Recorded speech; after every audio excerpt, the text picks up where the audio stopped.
Alright, welcome back to NewZeroland. So, Zero Motorcycles announced their exciting new bikes. They have bigger batteries, faster charging, and a whole bunch of unlockable features. And a whole lot of asterisks. The whole thing is pretty controversial, so let's see what Zero's up to now.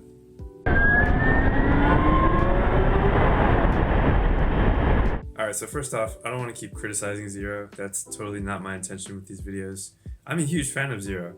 As you can see, my channel is called NewZeroland because I've been a fan for years and I love the bikes that they build. But recently, just like the last couple of years, the company has changed so much that they're pushing me further and further away from buying another one. It's like I have this favorite restaurant, right? And for the last 5 years, I've been telling everybody, go to this restaurant, the food's awesome. And then suddenly they change ownership and they get a new chef in, and then the food doesn't really taste the same and the waiter ignores you. All these people I've been telling to go to this restaurant are now unhappy with me. And what do you want me to say? I'm unhappy too. It's this weird situation where you care about something so much that you don't want it to change, but you do want it to change because you want the bikes to improve and not become obsolete.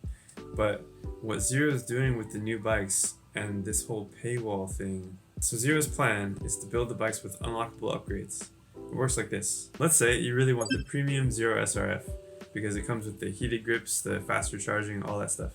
But you can't afford it because it's 21.5 grand. But the standard SRF without the heated grips and the faster charging at 19.5 grand is something you can do. Sometimes the difference of 2 grand is a big deal. Maybe you can save up that difference of 2 grand in the next 6 months, but you don't want to wait to go electric. You want a bike right now. Zero is making it so that you can get the standard bike, and then when you have the money, you can upgrade it to become the premium, to have all the same specs. But the cool part is, this is stuff you can upgrade through the app in your phone. You don't have to actually take the bike to the dealer to get new parts installed.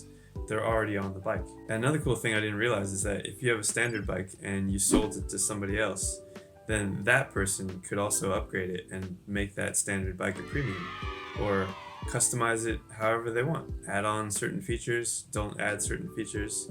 It's pretty cool, and it makes it more configurable to your personal riding style. Maybe you don't need all those extra features, then you don't necessarily have to pay for them. You could just buy a bike without all the stuff you don't need. Or if you buy a bike and then a week later you're like, I really wish it had this and that, then you could upgrade it without buying a whole new bike. So Zero sees this as a way of making every bike customizable to the rider's needs, but also making electric motorcycles more affordable. Hey, what's that asterisk doing there?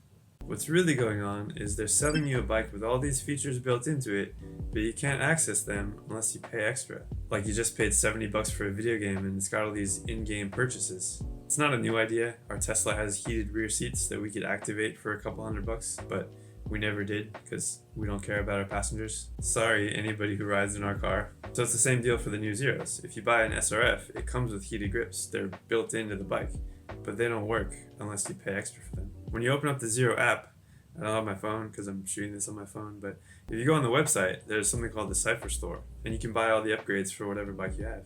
So like if you wanted heated grips, $195. You just press a button and your bike updates, and suddenly you have heated grips. Like magic. So in a way, I really like this because it's not like you have to buy an aftermarket kit or even a kit from Zero and install it yourself, or go to the dealer and they install it. It's like you just press a button and you have it. But where things get weird, there's a button to upgrade the battery too. And before you think, wow, Zero invented this new technology to send extra energy through Bluetooth into your bike, what's really going on is the battery in your bike is already 20% bigger. You just don't have access to that 20%. Not unless you pay $2,200. I'm sorry, what? See, normally I'd be so excited. Like, guys, the Zeros have 17.6 kilowatt hour packs now. This is huge news. This is the biggest battery that Zero has ever had. But instead, the focus has shifted to Zero thinking it's okay to sell incomplete bikes. Even worse than incomplete, because unless you shell out $2,200 to unlock that extra battery capacity, you're hauling around all this extra weight of a battery you can't use. It's like putting a power tank on your bike but never plugging it in. Same thing with the chargers. Unless you unlock them, you're riding around on a 500-pound bike for no reason. And then there's other stuff like on-dash navigation, which honestly should just come with every bike now. What year is this? $195. And then there's parking modes, which is a reverse. You pay $195 to get reverse. You serious? What's worse, let's say you get a Zero SR. You have to pay $1,800 to unlock the full power that the motor puts out. That's right, they're selling you a bike with power that's software limited. That's like buying a V-twin, but it's only running on one cylinder.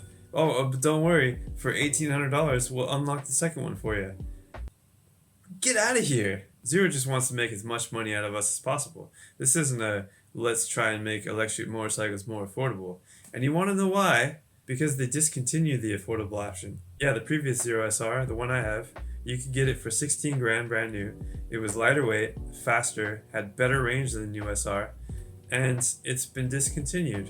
It was replaced with what's essentially a Zero SRF painted black with traction control removed, and it's software limited from the factory. So now the lowest you can pay is 18 grand. And if you want all the features that are already built into the bike, it's over 22 grand. If you want an SRF with all the Cypher Store upgrades, like let's just select them all and let's add a power tank just to get the most range possible, it's almost $27,000. If you want an SRS, it's over $27,000. Doesn't anyone notice this? I feel like I'm taking crazy pills! So any reasoning that this whole paywall Cypher Store thing is to make the bikes cheaper is just ridiculous. And then we have the old faithful add-ons, the power tank and the charge tank. Zero loves quoting the max range and the max charging speed. More asterisks there because you can't use both at the same time. So if you remember on the old bikes, you could either add chargers under the tank or an extra battery. This is still how it works on the new bikes. So if you have an SRF and you add the charge tank, you can get up to 13 kilowatts of charging power. And that gets you the claimed 1 hour charge time. Or add the power tank and suddenly your battery capacity is up to almost 21 kilowatt hours.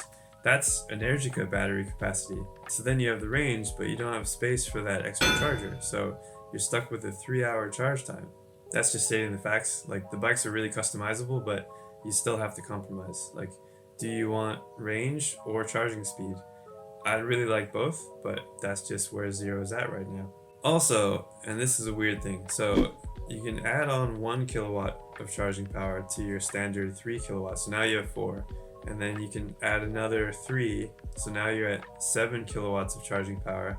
But where can you use that in the US? Just so everybody knows, most J stations are 6 kilowatts. So you have a 7 kilowatt charger that is only using 6. So I don't know why you paid that extra money for something you can't use. But if you want to charge in 1 hour, you need to buy another charger, and that's now you're at 13 kilowatts. But to actually use 13 kilowatts of AC charging, you're going to need either Scott's Dub-J adapter so you can charge with 2 stations at once, or you need a Tesla tap so you can use Tesla destination chargers. You have to spend all this extra money on adapters just to get this bike to work. All of this is way more complicated than it should be. And when you tell people this bike can go 200 miles, asterisk, in the city if you pay an extra 3 grand for the upgraded battery and the add-on power tank, and charge in 1 hour, asterisk. If you pay to unlock the full power of the chargers already on your bike, and then you buy a charge tank, and then you find a station that can put out 13 kilowatts, and you have the adapters to use that station, or you buy a whole $1,500 kit to use 2 stations at once, then there's that bigger asterisk of not being able to do 200 miles of range and charge in an hour. You know what bike can do 200 miles of range and charge in an hour? So let's see, just because I love comparing what's available now. 21.5 kilowatt hour battery, standard, no extra cost. It has 23 kilowatt DC charging, standard, no extra cost. It also has reverse, no extra cost, for the total price of just over 22 grand. $4,500 cheaper than the Zero, and everything just works. Everything on the bike is available. It's not locked up. Sorry Zero, I just don't understand this move. Like, if you want to stay competitive, you can't put in the minimal amount of effort and then expect us to pay more for it. These small incremental improvements every year aren't working. Even Zero's CEO knows this. We can't just accept these small incremental improvements. We need to create massive shifts and huge leaps forward in what's possible. Now, to do that takes a unique team and a unique brand if you're even going to think about taking up that kind of work. So that's my take on this. We have better bikes available now for way less money, so not sure what Zero is doing. But what do you guys think? Leave a comment. Thanks for watching, and I'll see you guys next time.